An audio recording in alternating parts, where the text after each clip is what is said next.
So Image Ecology is an exhibition of 12 artistic positions who all deal with the environment, deal with the ecological crisis, while also reflecting on their own methods and own modes of production. Basically how images are made, how their own art is embedded also ecologically in the environment.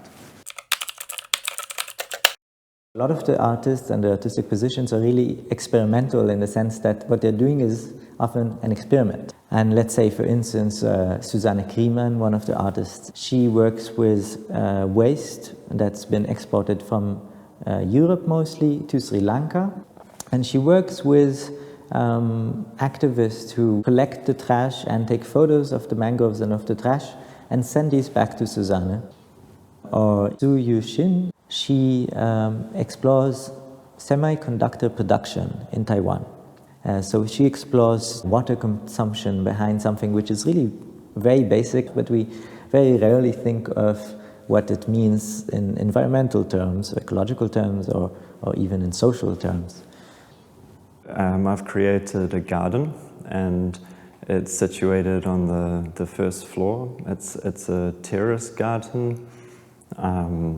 And one interesting fact is that the garden is like a 2-year project. So we're not only talking about visitors to Image Ecology, like the exhibition, but actually a longer kind of commitment that CEO has to exhibition making. Or Revital Cohen and Tur van Balen, they all deal in a way with the materiality of digital images, of what we call kind of, virtual media. So in different ways, they always explore, the underbelly of the digital sphere.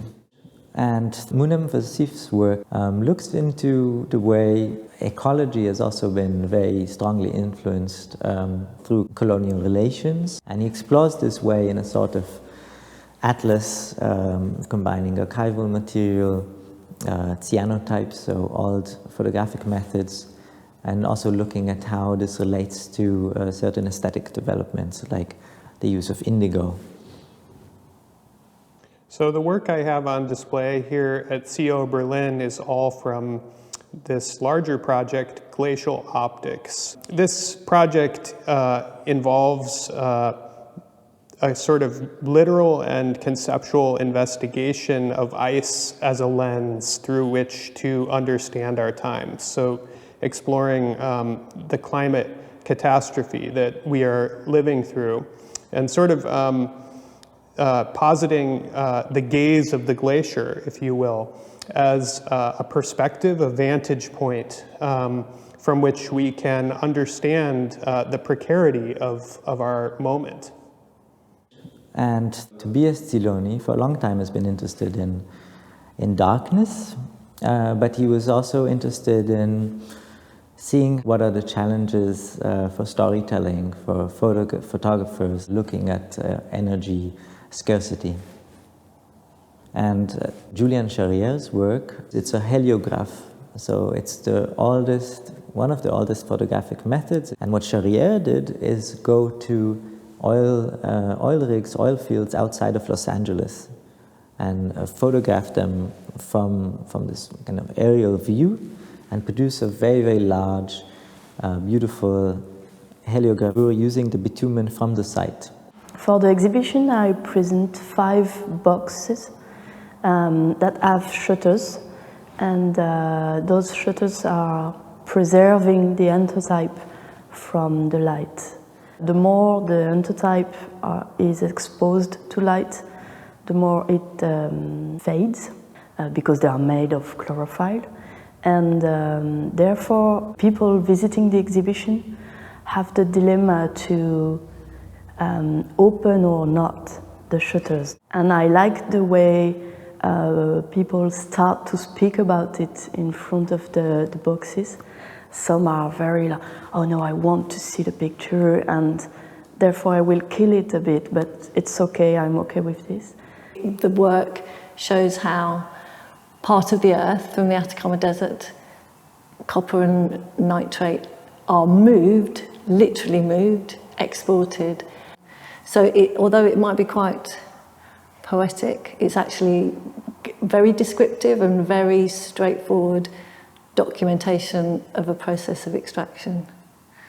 And the project is also a documentation of the traffic of minerals, but it starts from an album of photographs. So the origin of the project is a set of about 90 photographs that were sent from Chile to London.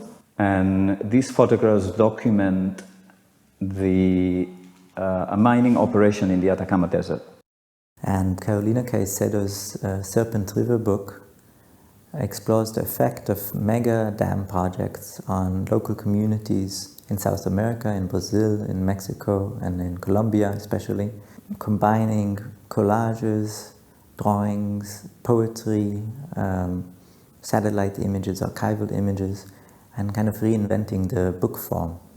And Colleen Jourdain's installation, The Blackness of the Red River, documents the landscape of the Rio Tinto River, the Red River in Spain, in Andalusian, which over the last several centuries has been mined very extensively.